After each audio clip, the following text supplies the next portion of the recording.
প্রবাসীদের ঈদ মানে নিরামিষ, নেই কোনো আনন্দ, নেই কোলাহল, নেই পরিবারের লোকজন। সারা বছর কাজ করলেও ঈদের বিশেষ এই দিনটিতেও নেই কোনো বোনাস। প্রবাস জীবনটা বড়ই জটিল। ক্ষুদ্র আয়ুর এই জীবনে টাকার কাছে নিজের আবেগ, অনুভূতি, ভালোবাসা সব বিক্রি করে বুকে পাথর বেঁধে নীরবে কেটে যায় ঈদ নামক এই দিনটি। সবকিছু ছেড়ে এই প্রবাসে একটা পাষাণ মনের সাথে প্রতিনিয়ত বিবেকের সাথে খেলতে হয় এই প্রবাস জীবনে।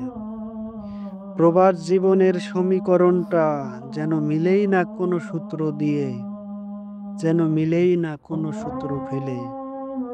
তবুও ভালো রাখার অজানা গন্তব্যর এই খেলায় ভালো থাকুক প্রতিটা প্রবাসী ও তার পরিবার।